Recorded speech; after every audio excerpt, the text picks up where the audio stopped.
हजरात के साथ मुमरा पुलिस स्टेशन आए, क्या बात है, क्या शिकायत आप लोगों ने दर्ज कराई?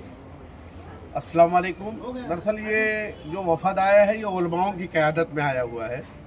संभल में जिस तरीके का हादसा पेश आया, जिस बर्बरियत के साथ 5 मुस्लिम समाज के लोगों को गोली मार दी गई, बेकसूर लोगों को, निहत्थे लोगों पर जिस तरीके से गोली चलाई गई, ये बहुत ही शर्मनाक वाक़या है।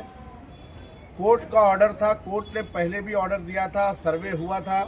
सर्वे होने के बाद फिर से वापस से कोर्ट में वो लोग गए, वापस से कोर्ट ने परमिशन दिया सर्वे का 2 घंटे का ही अभी मामला हुआ था कि 2 घंटे पहले उन्होंने आदेश दिया था। और इतनी जल्दबाजी में वहाँ की पुलिस प्रशासन और वहाँ का सरकारी महकमा इतना तेज़ी में था कि वो 2 घंटे के अंदर और वो आ गया संभल मस्जिद का वापस से सर्वे करने के लिए।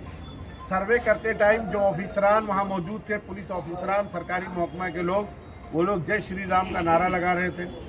ठीक है, जय श्री राम के नारे पर हमको कोई वो नहीं, आपत्ति नहीं है, लेकिन किसी धर्म की मस्जिद या इबादत गाह में जाते वक्त आप इस तरीके का अगर नारा लगाएंगे तो किसी के भी जज्बात को ठेस पहुंचती है। और वहां पर जब लोग ये सरकारी महकमा पहुंचा और पुलिस डिपार्टमेंट के लोग पहुंचे, सर्वे वाले, तो वहां के लोगों ने ये बात करने की कोशिश की कि आपको अगर सर्वे करना ही था तो कम से कम पुलिस वो जो मस्जिद के जिम्मेदारान हैं, ट्रस्टियान हैं, उनसे आपको एक बार मुलाकात करनी चाहिए थी। इस तरीके से डायरेक्ट आप मस्जिद में आकर के सर्वे कर रहे हैं विदाउट इन्फॉर्मेशन, ये रॉन्ग है।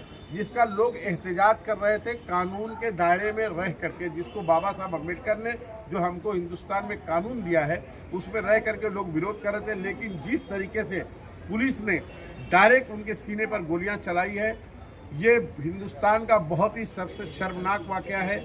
इसीलिए हम तमाम उलमा हजरात, मुमरा शहर के तमाम जिम्मेदारान मुमरा पुलिस स्टेशन में आए थे। उस ऑफिसर जिन्होंने गोलियां चलाई, जिसमें हमारे बच्चे शहीद हुए हैं, उनके खिलाफ 302 का मुकदमा दर्ज किया जाए। उसके लिए हम लोग एक डेलीगेशन की शक्ल में सीनियर साहब से मुलाकात की। सीनियर साहब ने कहा है कि हम अपने आला ऑफिसरान से मीटिंग करेंगे, मीटिंग करने के बाद आपको बता देंगे कि किस तरीके से FIR दर्ज होगी। इसी सिलसिले में हम लोग यहाँ तशरीफ लाए थे। और उसी तरीके से देखें, हिंदुस्तान के हालात दिन ब दिन ख़राब होते जा रहे हैं। अजमेर शरीफ की दरगाह पर भी इस तरीके का पिटीशन एक दायर की गई है। मेरी सरकारी महकमा से अपील है कि इस तरीके की जो भी पिटीशन दायर करने जाते हैं कोर्ट में, सबसे पहले उनको चाहिए कि वहाँ के लोकल पुलिस स्टेशन में एक इन्फॉर्मेशन दे कि भाई हम फला चीज़, फला मंदिर, मस्जिद के खिलाफ एक पिटीशन दायर करने जा रहे हैं। पुलिस स्टेशन को ऐसा लगता है कि हाँ ये जायज़ है, ये करना चाहिए, तो उनको परमिशन देनी चाहिए। नहीं तो मैं कोर्ट से भी अपील करना चाहता हूँ कि इस तरीके की पिटीशन दायर करके जो हिंदुस्तान की फ़िज़ा और हिंदू मुस्लिम भाईचारगी को ख़त्म करना चाहते हैं, ऐसी पिटीशन को उठा करके फेंक देना चाहिए और ऐसे लोगों के खिलाफ सख्त से सख्त कानून लाना चाहिए। और अगर ये पिटीशन झूठी साबित होती है, क्योंकि उसमें पूरा पुलिस महकमा, पूरा प्रशासन, 2 धर्म के लोग टेंशन में रहते हैं, ऐसे लोगों के ऊपर 302 का मुकदमा लगाकर सरेआम चौराहे पर लटका देना चाहिए, ताकि दूसरे लोगों की कभी हिम्मत नहीं पड़े। कभी अजमेर दरगाह की तरफ कितने लोगों की आस्था है, तमाम हिंदू मुसलमान भाइयों की आस्था जुड़ी हुई है, उसकी पिटीशन दायर कर दिए। और मुझे समझ में नहीं आता कि सारी मस्जिदों के नीचे ही सारी चीज़ें मिल रही हैं। ये कौन सा दौर आ गया? कौन लोग हैं वो लोग जो इनको शय देते हैं? बहुत शर्म की बात है, ये हमारे लिए बड़े अफसोस की बात है। ऐसा लग रहा है कि हमारे साथ हम लोग कहाँ जाएं, हमारे साथ तो ऐसे नहीं। मैं बार बार कहता हूँ, देखिए, इसलिए बार बार कहता हूँ, तुम्हारा मुहाफिज सिर्फ अल्लाह के सिवा कोई नहीं है। अल्लाह की रस्सी को मजबूती से पकड़ो। हमने क्या किया, अपना ईमान दूसरों के हाथों में रख दिया है, इसलिए हमारे साथ ये वाक़या पेश आ रहा है। इसलिए हम पुलिस स्टेशन में आए थे। हम इंशाअल्लाह पूरी कोशिश करेंगे FIR दर्ज कराने की।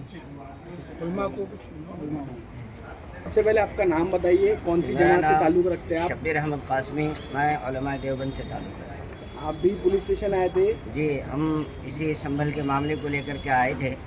जब एक बात बावर करा दी गई थी कि भाई 1947 से पहले की जो भी इमारतें हैं उनके ख़िलाफ़ कोई कार्रवाई नहीं होगी। 1991 में बिल पास हो गया था, इसके बाद कोई कार्रवाई नहीं होगी।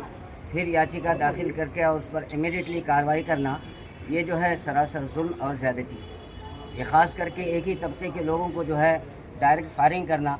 हालांकि पुलिस को ये इख्तियार है, अगर वो चाहते तो दूसरे तरीके से मजमे को मुंतशिर कर सकते थे। आंसू गैस छोड़ते या पैर में गोली मारते, सीधा जो है सीने पर गोली मार करके नौजवानों को शहीद कर दिया गया। इस तरह से जुल्म और ज़्यादती। दूसरी बात ये कि भाई ख्वाजा गरीब नवाज़ की दरगाह 800 साल पुरानी दरगाह है, सारे लोगों की आस्थाएं उससे मुंसलिक हैं। सब लोग जानते हैं कि बहुत पुरानी जगह है और 1991 में बिल पास यानी ये कानून पास हो गया था कि किसी भी इमारत की सर्वे नहीं की जाएगी। लेकिन फिर ये जो है याचिका जिसने दाखिल किया, फ़ौरन उस पर एक्शन लिया गया। सुबह 6:30 बजे ही जो है SI की टीम पहुंच गई। सर्वे के लिए किसी को इत्तला भी नहीं दी गई और पता नहीं कि कैसे कैसे लोगों को लेकर के गए और वहाँ जो है मजमा ने इंतशार करना शुरू कर दिया। और वो जो लोग आए तो उन्होंने कहा कि वो पत्थरबाजी किए। पत्थरबाजी क्यों किए? पत्थरबाजी करने की कोई वजह थी? उनको उकसाया गया, उनको भड़काया गया, उनके मिजाज को गर्म किया गया, तब जाकर के मजबूरन वो अपने बचाव में पत्थरबाजी किए। और हमारे जो पुलिस का महकमा है जो वहाँ पर हाजिर थे, उन्होंने डायरेक्ट सीने पर फायर किया और सर पर गोली मारी गई। किसी ने नीचे से गोली मारा। अगर चाहिए तो ये था कि पैर में गोली मारकर उनको मजरूह किया जाता कि वो वहाँ से फरार हो जाते, लेकिन उन्होंने ऐसा नहीं किया और जानबूझ करके जो है ये सोची समझी साजिश के तहत जो है इन पर जो है कार्रवाई की गई है। इसीलिए हम इसकी निंदा करते हैं। उम्मत मुस्लिमा इस वक्त परेशान है, क्या रहबरी उनकी की जानी चाहिए और उलमा हज़रात उनको क्या संदेश देंगे? उलमा की जो है ये जिम्मेदारी है कि जो हमारी कौम परेशान हाल है उसके तो हम खुद जिम्मेदार हैं कि हमारे अंदर इंतशार है।